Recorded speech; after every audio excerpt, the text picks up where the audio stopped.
नमस्कार, मेरा नाम उदित बरसे और आप देख रहे हैं हिंदुस्तान फोकस। इस शो में हम उन मुद्दों और खबरों पर बात करते हैं जो या तो चर्चा में रहती हैं या आपसे वास्ता रखती हैं। आज हमारा फोकस है बंगाल के मुख्य सचिव अलापन बंदोपाध्याय बनाम केंद्र सरकार पर, बल्कि इसे केंद्र सरकार बनाम ममता बनर्जी कहना ज्यादा मुफीद होगा।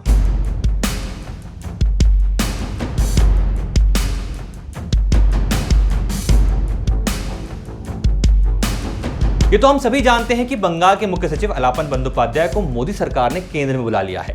केंद्र ने उन्हें सोमवार सुबह 10 बजे तक दिल्ली तलब किया था, लेकिन अलापन दिल्ली नहीं पहुंचे।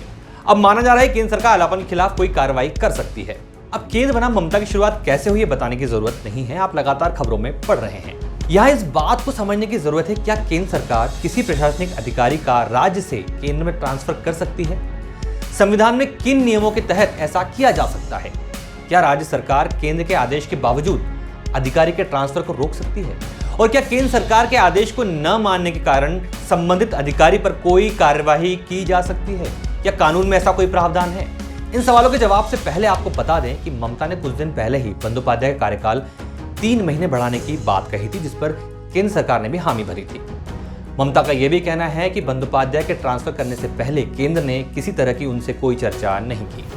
खैर, हम मूल सवाल पर आते हैं, क्या केंद्र सरकार किसी प्रशासनिक अधिकारी का राज्य से केंद्र में ट्रांसफर कर सकती है? जानिए छत्तीसगढ़ के पूर्व प्रमुख सचिव देवेंद्र वर्मा जी इस पर क्या कहते हैं। इसके संबंध में कुछ नियम हैं, कैडर रूल्स हैं। जो अधिकारी जिस राज्य के कैडर में रहता है उसको वहीं का, उस राज्य का ही माना जाता है। और यदि कोई अधिकारी को केंद्र सरकार डेपुटेशन पे केंद्र में बुलाना चाहती है या कोई अधिकारी अपनी स्वेच्छा से किसी दूसरे राज्य में डेपुटेशन पे जाना चाहता है, तो इसकी प्रक्रिया ये है कि केंद्र सरकार हमेशा डीओपीटी जो है, department of personal and training, ये नॉमिनेशन बुलवाते हैं कि कौन केंद्र में डेपुटेशन पे आना चाहते हैं। और एक इसकी जो नॉमिनेशन देते हैं, एक उसकी कंसोलिडेटेड लिस्ट बनती है। उस कंसोलिडेटेड लिस्ट अर्थात उस संबंधित अधिकारी की भी सहमति हो जाती है, उसमें राज्य सरकार की भी सहमति हो जाती है क्योंकि राज्य सरकार के थ्रू जाता है वो। और फिर जो वो लिस्ट बनती है, उस लिस्ट में से आवश्यकता अनुसार केंद्र सरकार डेपुटेशन पर उन अधिकारियों को लेती है। ये तो प्रक्रिया निरंतर चलती रहती है, राज्यों से केंद्र में डेपुटेशन पे जाते रहते हैं। कई बार ऐसा, मतलब अनेकों अवसर पर ऐसा होता है जब केंद्र सरकार इस पूरी प्रक्रिया के बाद में भी किसी अधिकारी की केंद्र में पोस्टिंग करती है और राज्य सरकार उसको रिलीव नहीं करती है, ये कह के कि अभी हम रिलीव नहीं कर सकते क्योंकि अभी हमें इस अधिकारी की आवश्यकता है।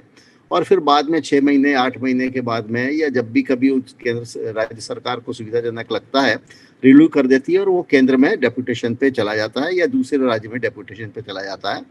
ये तो इसकी एक निर्धारित प्रक्रिया है जिसके अनुसार होता है। वर्तमान परिप्रेक्ष्य में यदि हम देखें तो इस सारी प्रक्रिया का पालन नहीं किया हुआ है, ये रूल्स का पालन नहीं, कैडर रूल्स का पालन नहीं करते हुए अचानक से एक चीफ सेक्रेटरी जैसे उच्च पदस्थ अधिकारी को केंद्र सरकार ने एक ऑर्डर दे दिया, और वो भी ऑर्डर ऐसा कि आप सोमवार ने आज उसको ज्वाइन करना था, लेकिन आज उसने ज्वाइन नहीं किया। मैं जो अपडेटेड स्थिति है, आज ज्वाइन नहीं किया। आज वो ममता बनर्जी के साथ में एक मीटिंग में व्यस्त है कलकत्ता में, अर्थात उसने ज्वाइन नहीं किया। इसके पहले भी यदि पश्चिम बंगाल में आपको ख्याल होगा, पश्चिम बंगाल में 3 पुलिस अधिकारियों को भी अचानक से केंद्र में अटैच कर दिया था और वो तीनों अधिकारी भी नहीं गए थे और वो गए भी नहीं है, वो अभी पश्चिम बंगाल में पदस्थ हैं, वो सेंट्रल में नहीं गए। तो ये अचानक से ये ऐसा अनप्रेसिडेंटेड उदाहरण है। इसके पहले ऐसा कोई उदाहरण ध्यान में नहीं आता कि कभी अचानक सेंट्रल गवर्नमेंट ने ऐसा किसी अधिकारी को बिना उसकी स्वेच्छा के, बिना राज्य सरकार की कॉन्करेंस के ऐसा किया हो। तो ये जो अब यदि कर दिया है तो उसका जाना जरूर, क्योंकि जब तक राज्य सरकार उसको रिलीव नहीं करे वो जा नहीं सकता। अभी सेंट्रल गवर्नमेंट ने ठीक है ऑर्डर कर दिया है, लेकिन वो अभी राज्य सरकार का अधिकारी है, इसलिए राज्य सरकार यदि उसको रिलीव नहीं करती तो वो नहीं जा सकता, क्योंकि उसको एक एनओसी भी लगेगा राज्य सरकार का, तभी वो जा सकती है। ऐसी स्थिति में जो चीफ सेक्रेटरी बंदोपाध्याय हैं वो अभी गए नहीं और वो वहाँ पर ही पदस्थ हैं, वहाँ पर कार्य कर रहे हैं। अच्छा, एक ये बात भी इसमें ध्यान देने योग्य है कि वो 31 मई को रिटायर भी हो रहे हैं। और उनकी सेवा वृद्धि कोरोना और इलेक्शन की वजह से ही बढ़ाई थी, अर्थात उस अधिकारी की वहां पर जरूरत थी। तो सवाल ये उठता है, क्या राज्य सरकार केंद्र के आदेश के बावजूद अपने अधिकारी के ट्रांसफर को रोक सकती है?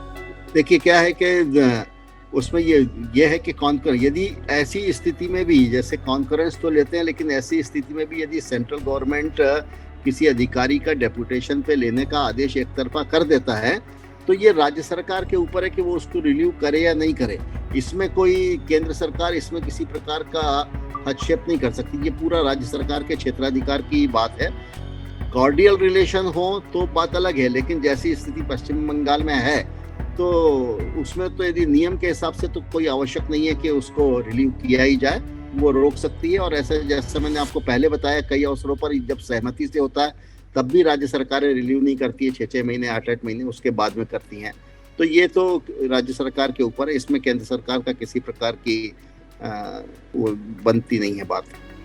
अब देखते हैं इस पर कानून क्या कहता है। क्या केंद्र सरकार के आदेश को न मानने के कारण संबंधित अधिकारी पर कोई कानूनी कार्रवाई की जा सकती है? जानिए इस पर क्या कहना है ग्वालियर हाई कोर्ट के वकील अवधेश माहेश्वरी जी का। यदि ये वहां पर नहीं पहुंचते हैं और नहीं पहुंचे हैं तो ये इनको एब्सेंट माना जाएगा। और वैसे भी ऑलरेडी शायद का 30 तारीख को शायद रिटायरमेंट था और एक्सटेंशन पर है। ये वहां पर क्या है, एक अम्फान साइक्लोन आया था, उसका कुछ वर्क होना है और कोरोना वायरस की वजह से इनको 3 मंथ का एक्सटेंशन वहां की सीएम की रिक्वेस्ट पर दिया गया था इनको। लेकिन ये अगर ये वहां पर नहीं पहुंच रहे हैं तो इनके अगेंस्ट में सेक्शन 7 है इसकी डीओपीटी की। इनके जो रूल्स हैं सेक्शन 7 है, मैं बता देता हूँ आपको। Under rule 7 sub section 2 of AIS rules 1955 है। ओके, इसके अंतर्गत इन पर एक्शन होगा। और चूंकि ये 311 कॉन्स्टिट्यूशन भारतीय संविधान के तहत अपॉइंटेड होते हैं ये, तो उसमें ये व्यवस्था दी गई है कि इनकी कोई भी एक्शन इन पर लिया जाएगा तो सस्पेंशन, इसके बाद इंक्वायरी सेटल की जाएगी। और चूंकि वैसे ही ग्रेस पर थे ये, एक्सटेंशन मींस एक्चुअली में क्या एक्सटेंशन इनको दिया गया था। और ऐसे में ये डीओपीटी को अगर फॉलो नहीं करते हैं तो एक्सटेंशन भी इनका निरस्त किया जा सकता है इसमें। और सस्पेंशन तो इनका होना है और इंक्वायरी सेटल्ड होना है। और स्टेट गवर्नमेंट के हाथ में तो ये कुछ है नहीं है, तो ये सेंट्रल गवर्नमेंट की सर्विस है, वहीं का जॉब है। तो कुल मिलाकर इस पूरे मामले में राजनीतिक दांव पे चल रहे हैं, हर कोई नियमों का वास्ता देकर अपना काम कर रहा है। अब देखना यह है कि गेंद किसके पाले में जाती है। हिंदुस्तान फोकस में फिलहाल इतना ही। हम फिर हाजिर होंगे नए विषय के साथ। तब तक आप देखते रहिए लाइव हिंदुस्तान।